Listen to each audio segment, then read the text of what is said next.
Go ahead. Trying to give Larry just a couple minutes, but he can catch up. All right, let's go ahead and get this thing going. You'll see there are 4 second read policies. Just want to make sure everybody's had a chance to ask questions about those, because we'll be voting on those obviously in 2 weeks. And then if we get to it, we don't have to tonight, but there is a first read on there. If we get to that point and we've got some time and we want to have a discussion over that. So the first one, I'm just going to go, obviously write down the agenda here will be board development opportunities. So should have that in front of you either electronically or hard copy there. And yeah, so anybody want to speak to that? I do have some questions, but I'll let you guys ask first. Mrs. Robinson. Thank you, Joe. Sherry, what's his I total? really, just from my own experience, I total? think 3,000 each is a bit much. I'm all for the chairperson, vice chair, and the legislative, but I'm a big believer in what I've seen. It would be good for a few to go and come back and report, as opposed to $33,000 for the entire board. Mrs. Thurman. Okay. This is 68,300. Is that what we're looking at? Or that's the other proposal, I guess. But $3,000. I don't know that I've ever spent $3,000 since I've been on the board. But exactly where would you be going and what would you be doing? I mean, you go to the TSBA convention, and we have to go to our yearly training. And other than that, what do board members need to do, I guess? Mrs. Ford, do you have, just off the top of your head, and I know that's, I mean, we could ask for something a little bit later, but just kind of, what's been the previous average? You have it. You have a copy of Do it I? right there. Yes, sir. Oh, I was thinking that was the same as. Look at the second document in your packet there, and that gives you the last 5 years of what has been spent. Sorry, I mistook That's that. okay. for something Okay, we'd I already should have seen. told you. Why was it so, oh, that was the COVID year, wasn't it? Yeah. And the reason that it was so high last year is because that's the first year it was divided between, it used to run under the superintendent. Last year they divided it out, but we didn't actually have a budget. So every time somebody asked, I said, what about the budget? What about, and they said, well, just go ahead and do it. We'll add money. We'll give the money. So it ended up being $31,000. So, Here again, where did they go? That's what I'm just trying to figure out. I mean, where do you, well, where do you go? Tiffany and Caritza and Ben went to COSBA. There were 2 different parts of that they all 3 attended, which they had to fly. It was out of town, not in the state, and so they had to fly, and that was part of it. And then the rest of it was convention and regular TSBA training.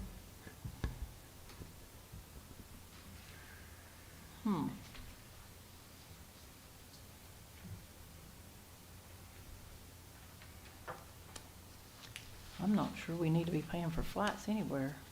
I'm just saying, if we can't drive to Nashville, we probably don't need to be going. Or I have driven to Knoxville, driven to a couple of other places in Tennessee to go to training. But I guess I just never assumed that I would fly, the school board would fly me anywhere. I don't know. Okay. Mr. King. I think $3,000 is plenty to go wherever you need to go. And I think it just needs to be on a, do we need to put a dollar amount there for everybody, I guess? I don't know. Mr. King. All right. Sherry, remind us again what we're responsible for each year with regards to the number of hours of training we're supposed to have. 7.5 hours per year. That's all Right. that's all you're 7.5, required. and required that's by state covered. law. And when we do the Nashville conference, The all the leadership training we conference have is at covered during convention. that time. That's correct. Mr. Connor. So I was somebody that was talking about this because I have obviously, as the legislative representative, gone to Nashville to advocate for us and to be a part of the Day on the Hill, and then the Legal Institute. I also, with COSBA, with the president of the TSBA, I went to DC again to advocate for Tennessee, to advocate for Hamilton County, to advocate for what we need here. But just looking at the Tennessee School Board Association list of approved training courses, yes, the bare minimum is 7.5 hours, which goes over, well, that's our one would be, all the rest are over 7 hours. New board members would have to do an extra 7 hours. Correct. Okay, so 14 total for new board members, but there are 1, 2, 3, 4, 5, 6, 7, 8, 9, 10, 11, 12, 13, 14, 15, 16, 17, 18, 19, 20, 21 different items that Tennessee School Board Association has approved as training courses to better us, to make us better boards, members, and better able to have better understanding and knowledge of what policies we're creating and what we're doing. So the original document that I'd sent out with a suggestion of dollar amounts, I based exclusively off of how much it would cost for a board member to go to 3 trainings a year at the COSBA National School Board meeting that, again, we are inaugural members of. Even taking that out, it still comes to a board member needing around $6,000 to be able to attend just the stuff, as Ms. Thurman pointed out, in the state of Tennessee. I'm sorry, I'm looking at the wrong one. It would be $1,600 for the conference, $600 per class that you might take. And just so everybody knows, the way that those numbers were attained is not just the fee to attend it. I also took into account the dollars that it would cost to drive there, the reimbursement for a hotel, and any other expenses associated with it. That's where I came to it.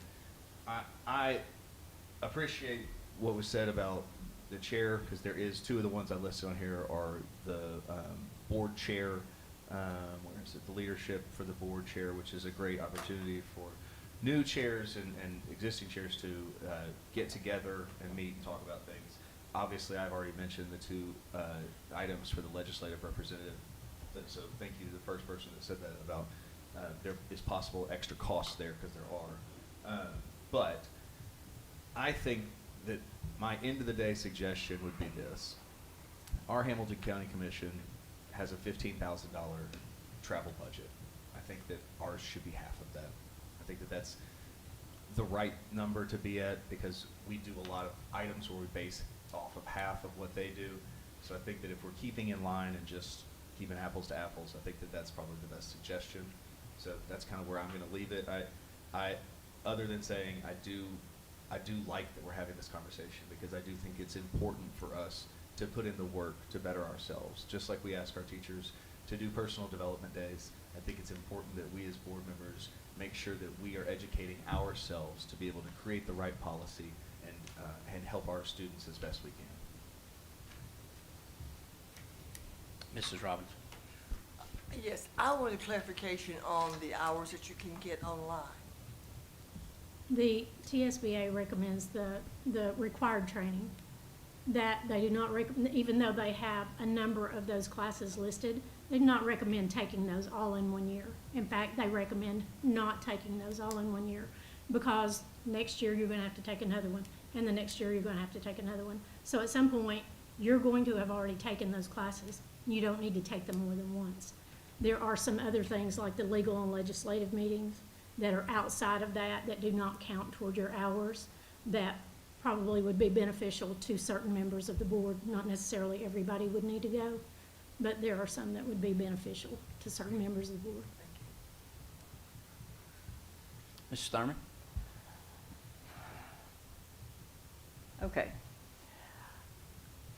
Don't we pay lobbyists to do a lot of this kind of thing? I mean, we pay a good amount of money to a lobbyist, do we not? Class. Huh? Class. Class. I know we pay them a good amount of money to lobby on our behalf. I'm just not real sure that a lot of this stuff, we need to be getting, that we need to be, I mean, you can call your state legislature about anything you want to call them, I know I do. But a lot of this stuff going and advocating for the schools and stuff, I mean, how many are you gonna sway by one board member from a Hamilton County going when you can have, because if we pay somebody to do this. And then too,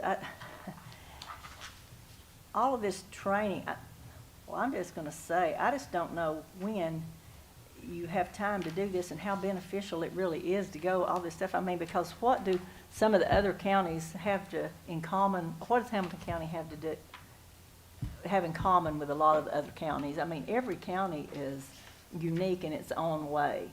So what works maybe in, Rutherford County may not work here, or they may need different things there than we need here. They may have their school system structured differently than we do here. And we also pay Scott a good bit of money to be our legal representative to keep us up to date about lots of things that are going on. So I'm just not seeing why we need to be running. I personally don't have time to do that myself. I don't know when in the world I would do it if I was going to.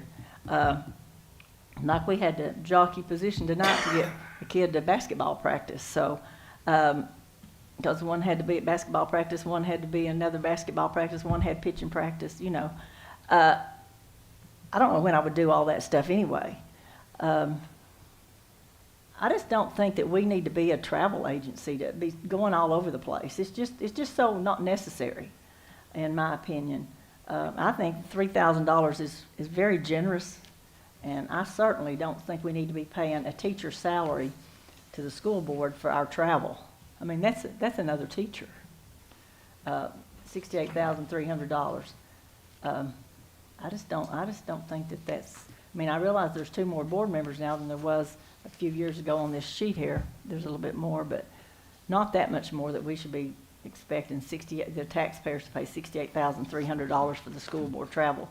And also the county commission, they're a little bit different animal than we are. I mean, they have to go visit companies. They have to go try to recruit companies. I mean, just like I remember when they brought Volkswagen in. There's all kinds of things that the county commission has to do that we don't have to do. I mean, it's just a totally different animal. So I really can't see that we should compare ourselves with that. That's just my opinion. Mr. King? Well, I don't know if all board members need it, but I will say this. I'm going to speak up for Mr. Connor, and he's got the desire to go to these meetings that I would find, I hate to say it, extremely boring and maybe even at times hard to understand. Some of the political talk that they use, you have to decipher and try to figure out. But I will say that locally, I've gone to every single meeting that Senator Watson and Gardenhire have had with regards to education. And they have spoke up about Ben being there and putting bugs in their ears. And I know our class group, represents us, but not us individually. They represent, and probably Rutherford County here in another couple months, which looks like they're going to probably join the class since they now just passed us as the 4th largest school system. And, so there are certain things, especially pre-K, that has been shared by Mr. Connor, and every time I get a chance, I bug Bo Watson about, starting to figure out how to get the lottery back on the general vote so that we can defer a little bit. There's money going back into a thing that could go to pre-K. I'm not going to get into that, but that's where going and meeting with them in their office before meetings, after meetings, I think if we've got an individual that's wanting to do that, hey, more power to him, and he comes back, or they come back, and they've represented us in the school system.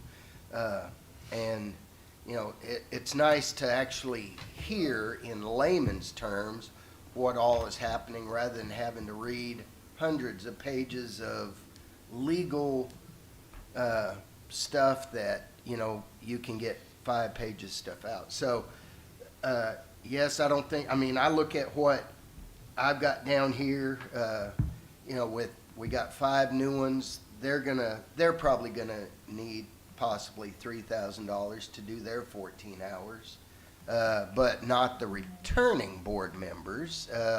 And I like where it says in there that 3,000 per member, but that a member can turn around and give that money to other board members if needed. So, you know, I don't know if 3,000 is the right number or not, but I know for 5 new individuals coming in to get in those 14 hours, it was $1,700 and something to do the conference, 7.5 hours, and then they've got some others.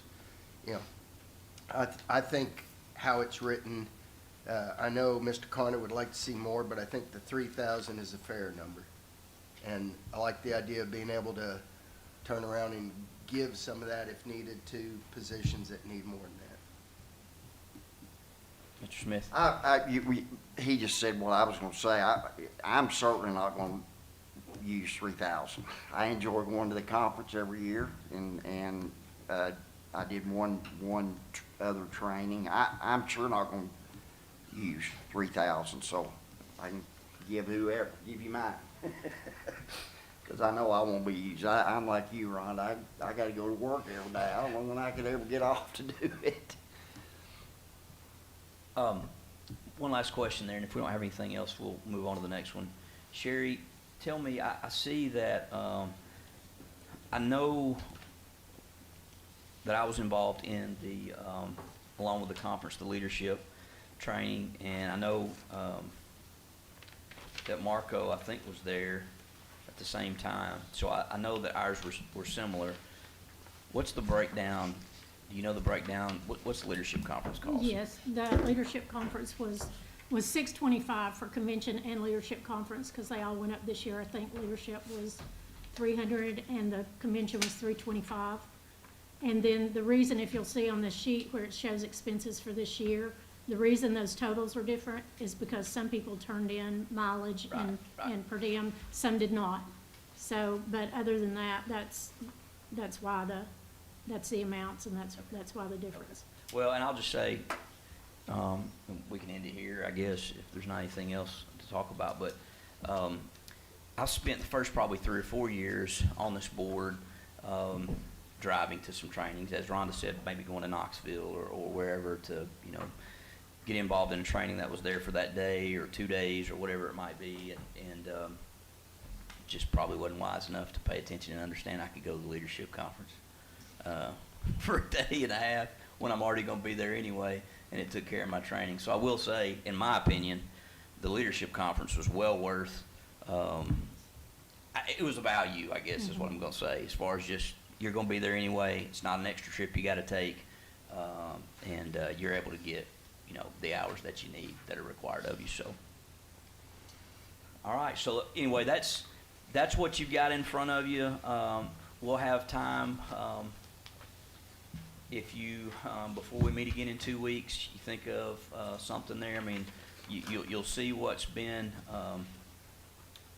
deleted, and then the red line there, that is the proposal for that policy.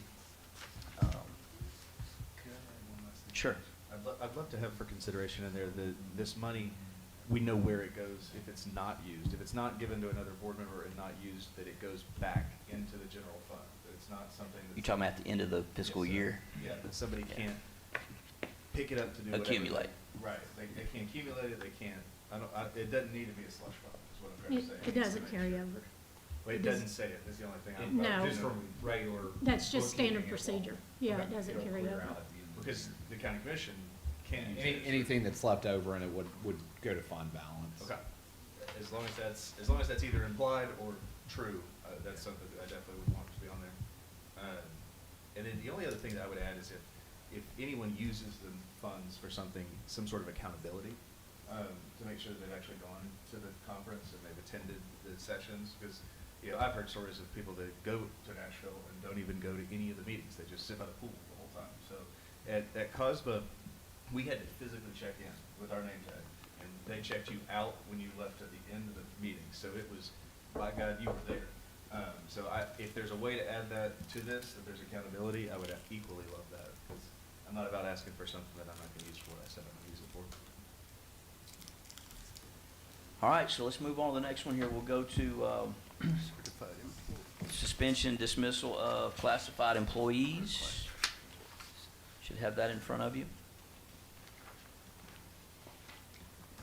Sorry, I had it in front of me, but now I can't pull it back up again. 5202. All right, I got it right here. So, you'll just see the addition, red lettering there. If an employee is reinstated after an investigation into the circumstances giving rise to their suspension has concluded, then the employee shall be paid full salary for the period of suspension unless suspension without pay for some or all of the duration of the suspension is deemed an appropriate penalty for the employee's infraction. So again, that's new wording to that policy.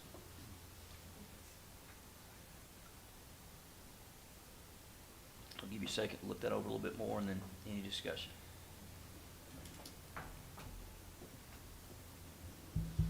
We need to change the date on that policy to revise to 1/18/24.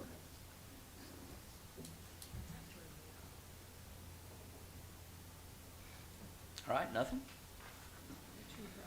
Okay, let's go to 5.301, religious emergency and legal leave.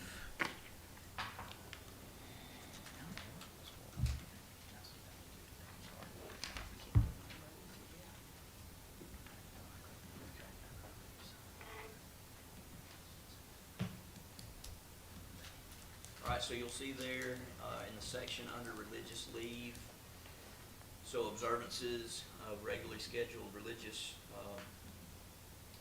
service during an employee's workday shall be granted paid leave for a maximum of 2 days annually.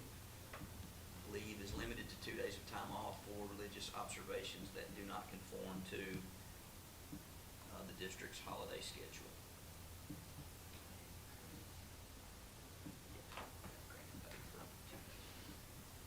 And then, second paragraph there, starting in line 10, immediate supervisors shall grant religious leave of no more than 2 days upon request, provided the leave is requested at least 1 week in advance of anticipated absence. What would be an example of a religious leave? That's not on the current calendar, because I think that's what it's addressing. Ramadan. Okay, okay. And then, Okay, Joe, can you back up just a minute there? Sure. It says, here it says that it could be denied.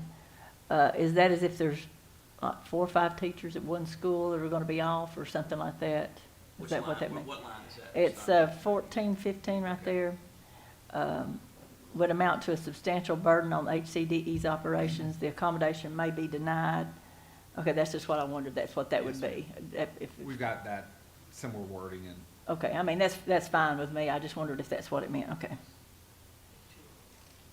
What would it be, first come, first served basis, I guess, whoever asked for it first? I guess. It very rarely comes up. Okay, okay. Very rarely happens. but Okay, when it all right. does, It's there. Probably gonna be a holiday that just happens to coincide with sick season or flu season, or people are already out, and then you got folks, yeah. Okay, All right, and then on the second page there, this would be under the section for court appearances. Employees who were previously in law enforcement and are subpoenaed to testify in cases due to their prior work may also be paid for travel time in addition to time for attendance in court to comply with subpoenas.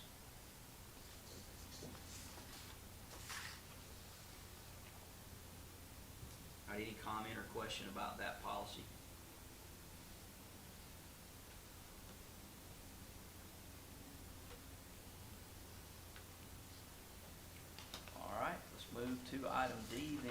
disciplinary procedures for students receiving special education.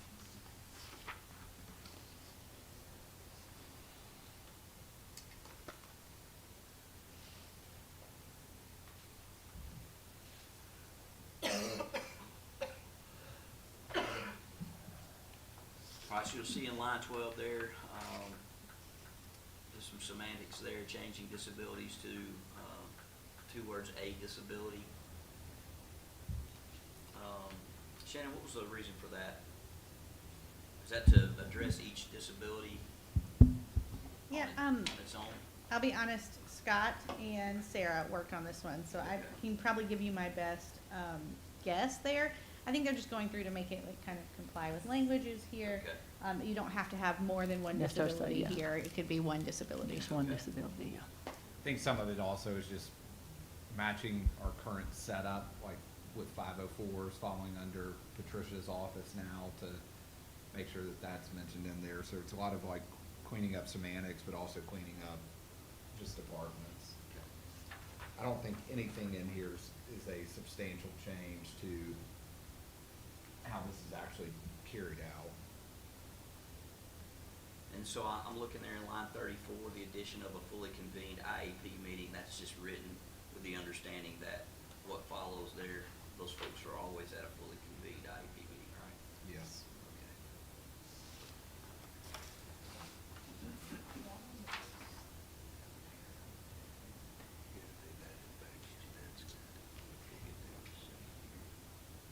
Uh,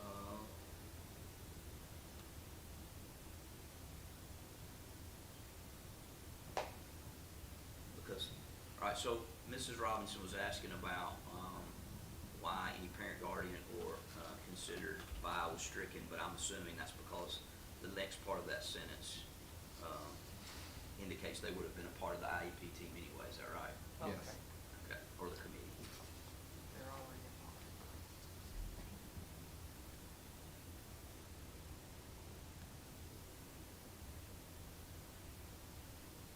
Joe, on the next page, on line 16, are we that far yet? You're ready to go? I'm just reading ahead, Okay. but you're on page 2?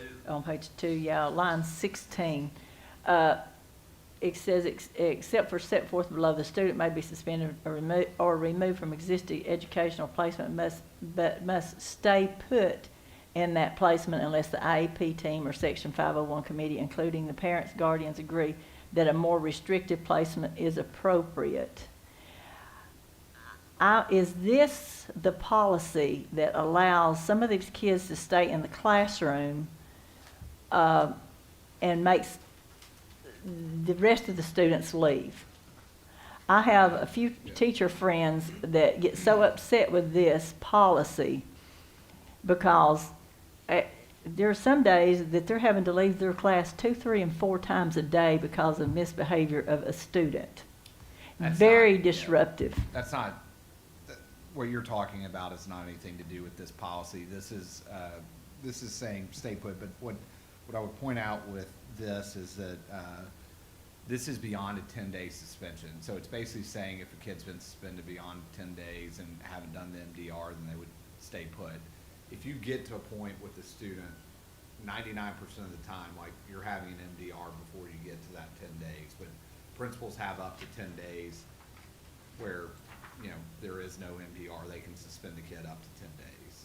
So- But this has to, their misbehavior has to do with their disability, or they're treated just like any other student. Is that correct? Correct.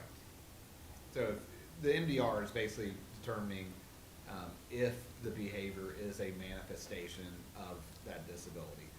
Still doesn't mean the student can't be disciplined, it just helps, you know, put in a behavior plan, for example, make sure the behavior plan is being followed. So it's really trying to protect, you know, the student with the disability. We know that we've got kids that, I'm trying to think of something that would be appropriate to talk about. You know, maybe we've got a student that their disability caused them to call out Yes. curse words, Yeah. right? That's happening, typically we would discipline a child, but if that is a manifestation of that disability, then this is protecting that student from getting disciplined for something they can't control. Okay, but this does not have to What do you're with talking leaving. about, I think, is like when the kid is out of control and for the Right. safety of other kids, we're moving them out of that classroom. That is not what this is. If I may, the manifestation language in there is almost exact replica of what's in, So is federal- this state law, federal federal regula- law? yeah. That's what I was asking, that's what I was gonna ask. Is this state or federal law? Because I'm trying to figure out what needs to be done in order to keep this other situation from happening, and I didn't know if this was the right policy. Do we have a policy, or is that just state law, federal law? Because this seems to be a problem in some of our schools. It's just not, This particular one is federal law. this federal law. Yeah. When it says CFR in the references, that's. Because I know some teachers have to say a code word. When they say the code word, the kids have to grab all their stuff and leave the class and go to the next classroom and stay for 30 minutes or so and then come back. One of It's just the- insane. One of the issues that I think that, I mean, and we're trying to figure out how to work through this is, and I don't know that necessarily is the intention of state law. There is a state law that, you can't remove a kindergarten student from regular classroom settings. So like all the seats that we put in our budget last year for alternative, even for the elementary kids, our kindergarten students cannot be moved to one of those, and it's part of state law, and it's something that we've talked about, how do we press. I started to say something, that's why I was wondering, you talk to the state legislatures about things Yeah. like that, that's who you need to talk to. It's Yeah. not federal, it's state. The kindergarten, I'm giving Yeah. you an example of a state. Yeah, right. This is federal. This is federal, yeah, but the Yeah. others, okay. All right, thank you. Go ahead, Mr. King. While we're on that, I've heard what Rhonda has brought up. I've heard elementary schools doing that too. And what determines when they decide to take a whole class out, but leave the person? I know they're usually having a blow up or whatever, but what is it that determines that, better to move 15 other kids out Any and leave the decision one? like that is the safe, we're trying to keep all kids safe, so what's the safest thing to do? Again, that doesn't happen very often, but we're aware of there are issues, and we're working through them specifically with our kindergarten students that can't take advantage of those alternative seats. Now, other kids in elementary we've added seats and moving more kids into those seats as needed, but any decision like that is always about safest thing to do for each and every kid. Okay, so it's not I guess where I was going was I didn't know if there was a specific type of disability, that they used that as one of their behavior modifications to Yeah, no, it's remove. it's more of a safety. Is it Okay. safer to move All right. a student that's having an issue, or is it safer to move All 10 the- kids that yeah. are Okay. not having it? So that's not a policy we have, that's just a procedure that we do. Right. So the problem, if we have a problem with that, we come to you, right? Yes, ma'am. Okay, that's what we need to know. All right, so then if you will, scroll on there, to the next page, you'll see the addition there, on page 3, I believe it is, lines 10, 11, 12. The case manager, at the student school of enrollment will coordinate, with the interim alternative educational placement, how to provide services to the student according to their IEP or with an IEP. Any other questions about that?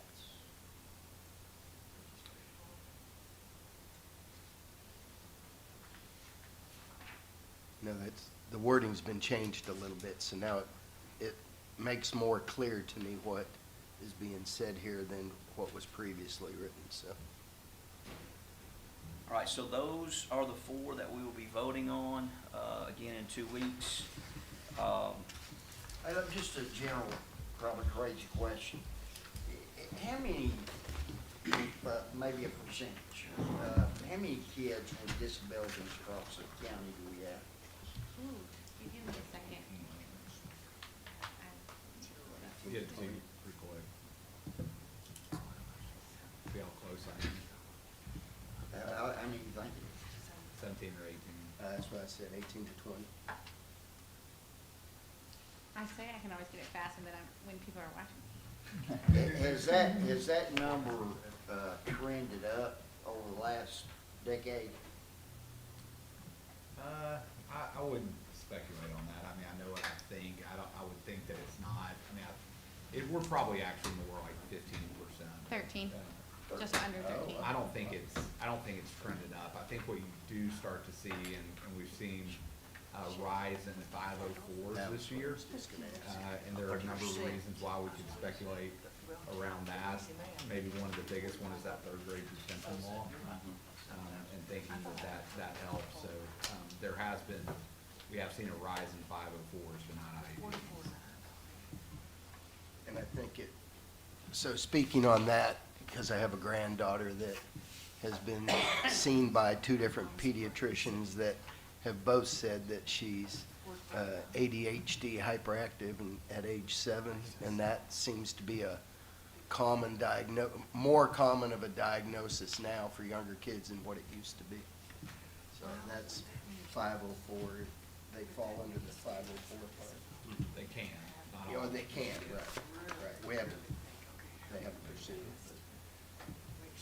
All right, so again, those are the two we'll be voting on. We got one more there. That is a first read. If you want to take a look at that one. The first read. That one's not in your, You should have, if you guys can pull your email up, you should be able to look, I think. I don't think it was on there. no, you Okay. sent us the 4 seconds. You can go to the, agenda online, and it's on there. Okay. Is that the one that came out under your name? I did not send the link, but if you Oh. go to our website and go to the agenda, it's the Okay. last item on the agenda.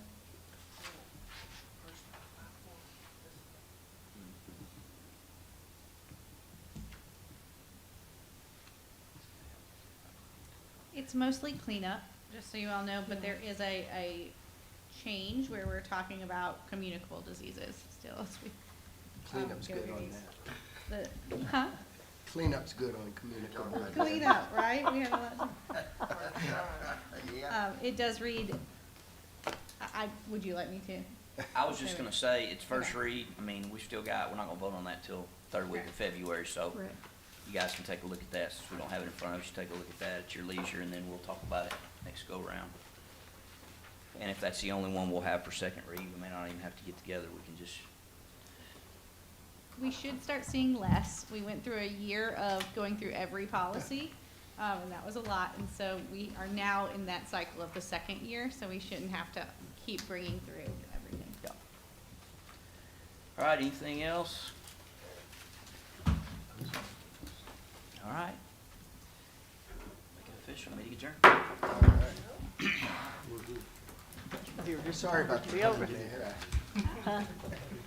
The pun, I tried to be fun.